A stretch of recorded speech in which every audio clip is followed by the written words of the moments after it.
Hello, hello. I have here with me an improved version of Carol Herzer's Elemental Rainbows tarot deck. Pardon the noises in the background. I am doing laundry. So let's get to it. Let me just adjust this for a minute. So it came in this lovely pouch, and if I am not mistaken, I think this is polyester, and you can see the images here are printed on rather than weaved into, and I was relieved when I found that out, not because I don't love the more lush, this kind of where the patterns are embroidered into, whatever you call this, but because the idea of a lush vintage silk brocade fabric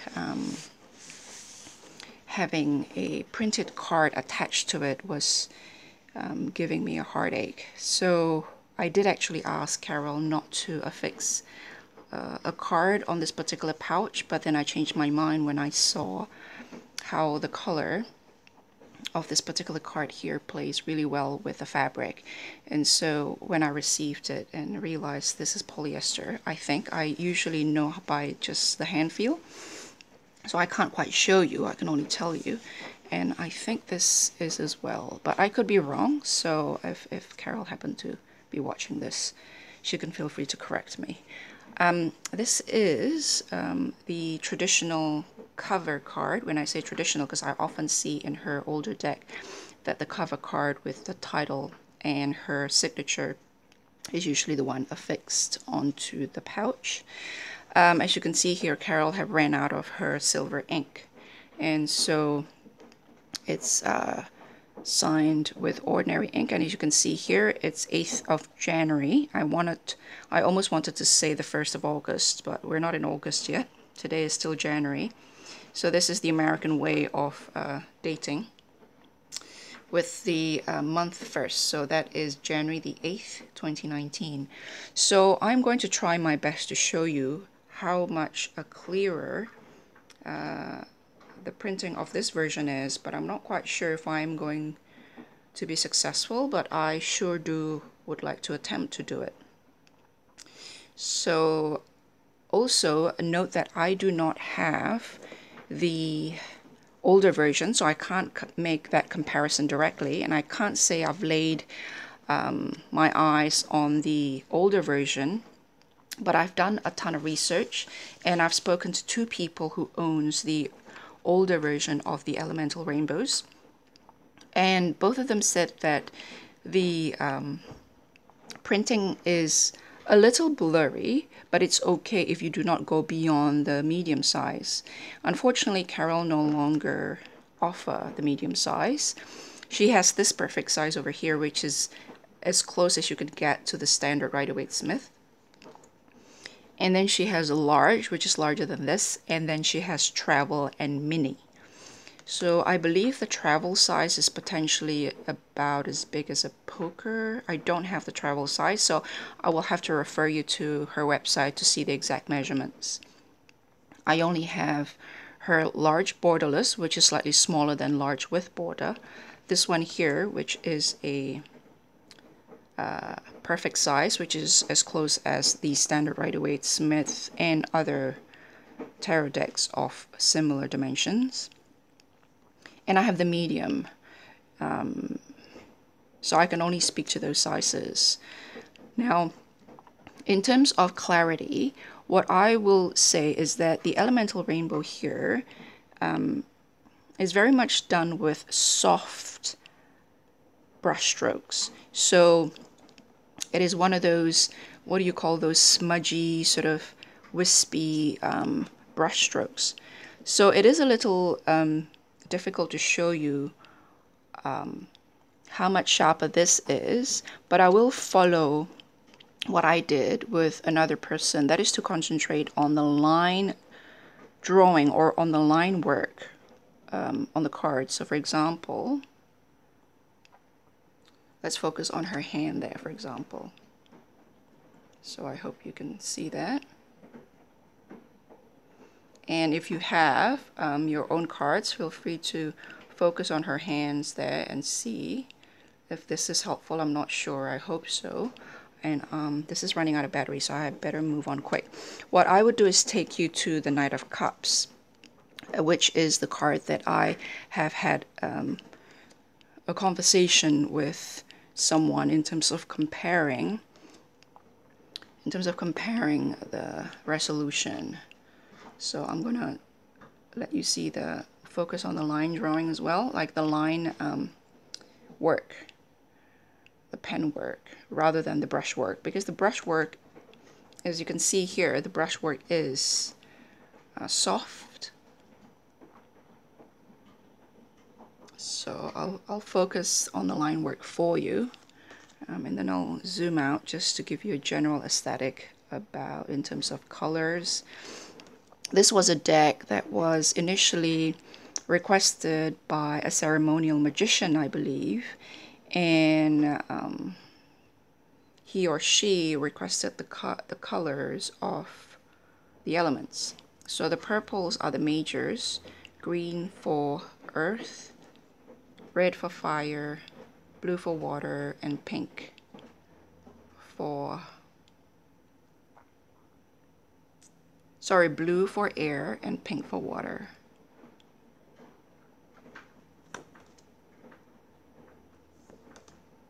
Make sure I focus.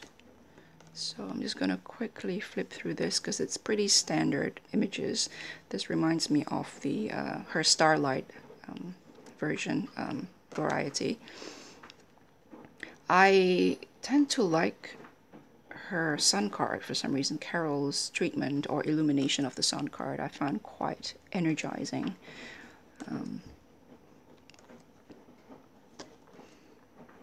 It's a bit somber here. So I'll again do a close-up of the line work, or the lines, what do you call it, whatever you call it.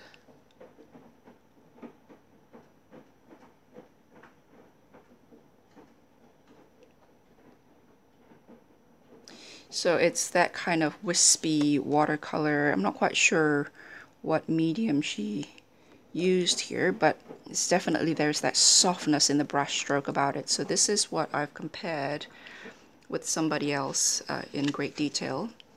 And what we did was we aim, okay, I'm going to put this down. We concentrate on the hand.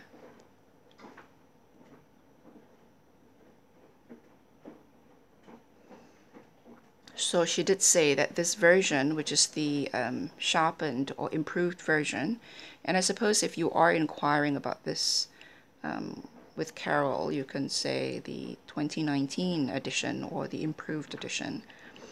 This is not high def, and I think hardly any artwork or pictures on the cards that is high def, except for the Crowley's Thoth Tarot by AGM Urania, which is only available in German, I believe, due to various legal and ethical or unethical matters that I will not get into here.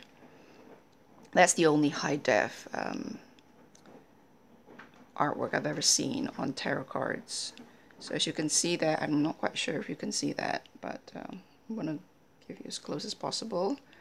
And if you remember La Corte dei Tarocchi, it has that kind of wispy sort of brushstroke smudges, sort of watercolor smudging kind of feel to it.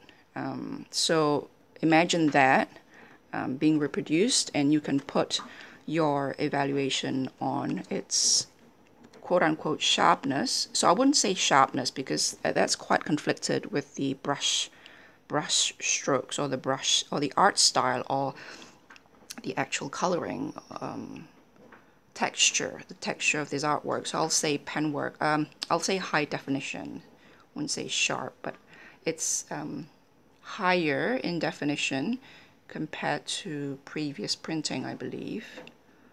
So feel free to chime in, because as I said, I do not actually have her other printed work for the moment. I have another one that is a tarot deck that she created, her first tarot deck called Tarot, which she created in 1969. And I will discuss that together with her original illuminated tarot deck, which has been printed directly from her artwork. So it's slightly different from what is currently available. I will discuss those two together in a separate video. But this is the first printed deck I've obtained from Carol. The first one that I laid my eyes on, basically. I went through this before I went through the Tarot, T-A-R-O. And I was very, very nervous because according to my research, I've watched and rewatched and rewatched and rewatched videos and asked questions and contact people who own the elemental rainbows and ask questions and ask a lot of questions. And I was very anxious. I wasn't sure how the sharpened edition is going to look like, because when I ordered it, it has yet to be printed. So I went on faith, and I was not disappointed. First of all, I immediately grabbed this one here, and I took a close look at it, and I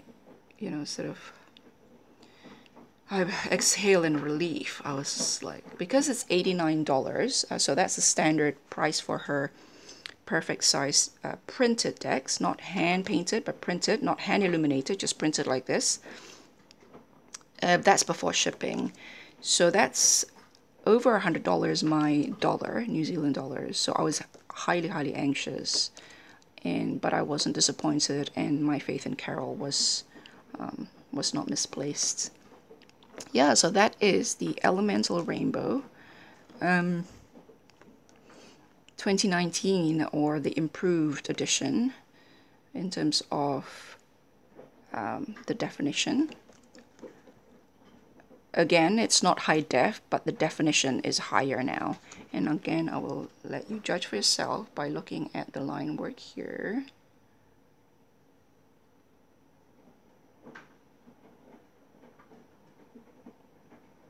You can almost see the grain of the lamination there, so I can't get any closer.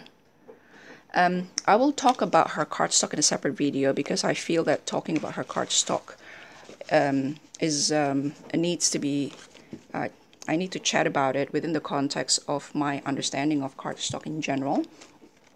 So I'll do that in a separate video. But this is essentially, yes, it is essentially laminated paper, so that the strength of the card is on the outside, on the outer layer, which is quite unique, because most cards rely on a core that is sandwiched between one piece of paper, another piece of paper, and then lamination, and then lamination. In this cardstock, or cards, I'm not quite sure what the definition of cardstock is. It is laminated pieces of paper. In a way, it's very traditional in terms of how older decks in the past, and even today, like the Meneghello and a lot of these Pablo Robledo's more recent historical deck reproduction, the cards are actually made of paper, and then they rub soap, I think, or wax over it as a way of sealing the ink. But all of them are pieces of thick paper. None of them are quote-unquote cardstock. And so in that sense, this although she's been doing this since the 80s, she returned to that tradition, perhaps without intending to do so. But also it gives it that unique, everyone that I've heard of commenting about the cardstock said that it's like nothing they've ever felt before, and it's because it's like an exoskeleton where the core of it is actually not a core, but the strength of the card lies on the outside rather than on the inside. And so it has that very flexible, really sturdy, but also give an illusion of it being thin because it's so bendy, because it doesn't have a core in a manner of speaking. But it's actually not thin, because if you compare this with a standard tarot deck, and I will do that in my cardstock video, this is actually quite thick. Some of the deck that I compare it with goes about maybe here, like there, like so. And there is a comparison between her tarot deck with a standard Rider-Waite Smith deck on her website. Again, I'll link that down below. It has an interesting hand feel. It slides really well, really smooth shuffling, but it's quite bendy at the same time, which makes it really interesting, as you can see there. I will never riffle shuffle this because I'm too anxious.